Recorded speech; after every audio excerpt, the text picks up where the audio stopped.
Hello everybody. Welcome to We Love Meditation. This is Cyril Joseph, your meditation coach. I'm going to read out an article from my blog welovemeditation.org. The article is titled Being Locked Out.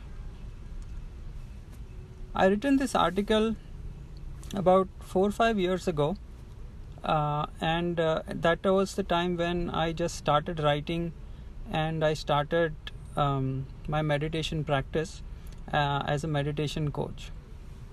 So here goes the article. I was sitting on my couch relaxing, and then suddenly I heard my next door neighbor knocking on his door, calling out loudly for his wife. It went on for a few minutes, and then I stepped outside to see what was going on. He said he forgot his keys and his wife was indoors, but for some reason she was not opening the door. I suggested him to go to the clubhouse security guard and get himself the spare set of emergency keys to allow himself inside his house rather than being locked out. Apparently he did not want to do that, and he started knocking at his door again. Then I offered him my chair to sit down in the passageway, while he waited for his wife to open the door. He smiled, he became very happy, and thanked me for the chair. He was silent for a while, so after 10 minutes, I peeped out of my door to spy on him. He was still sitting on the chair. He looked very bored and restless. Seemed like he had given himself a self-inflicted punishment. Nevertheless, he waited for about 20 minutes more. Finally, he gave up on waiting and decided to accept my suggestion.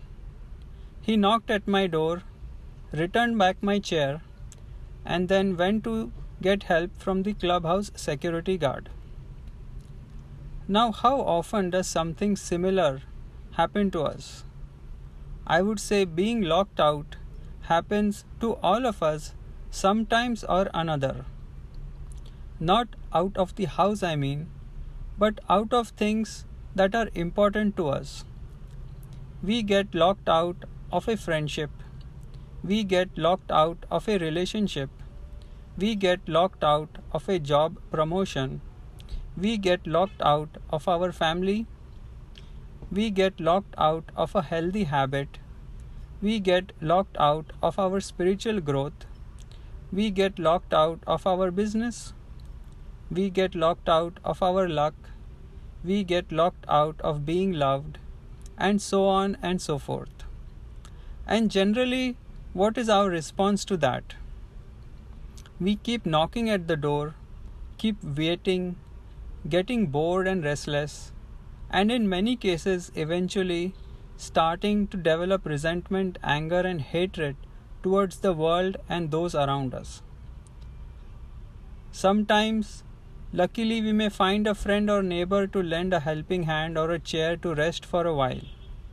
But that does not quite guarantee for the door to open, does it?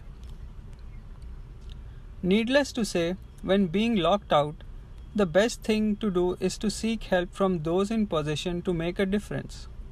So how to ensure that the help we are receiving is genuine and will work? The first thing to check is if the person providing us the help is doing that for someone else too, or just making an exception for us. If they are making an exception especially for us, is that because we are their trusted loved one and have developed a strong friendship with them from before, or are they looking to exploit our situation? Of course, when we are locked out, there is not much time to evaluate everything that may seem promising to change our situation.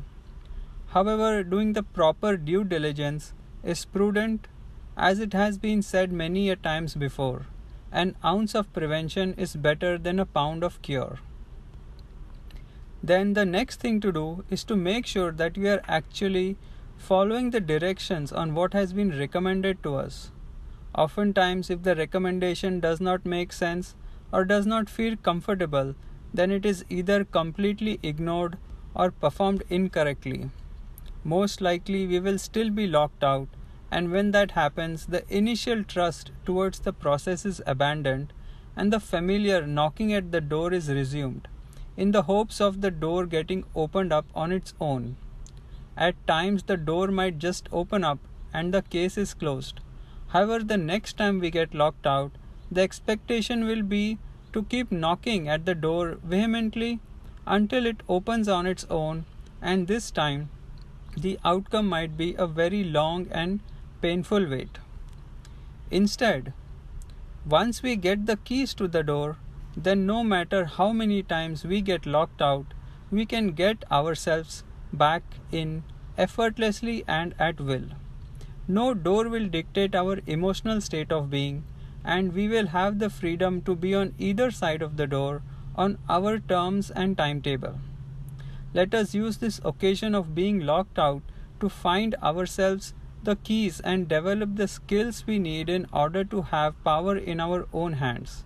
The abilities we developed while being locked out will be with us forever, and no one will be able to take that away from us. Look at being locked out as an opportunity to learn, explore, and master areas of our life that we are struggling with, and let go of all the inner resistance. Meditation helps in finding the keys and solutions to open all doors. Let us practice daily meditation routine to become the master key of our own life. We love meditation. Please practice meditation for 30 minutes every day and share about meditation with all your friends and family members. If you have any questions, please feel free to reach out to me on my cell phone 408-219-5028 or send me an email at meditate@welovemeditation.org. Thank you and have a great day.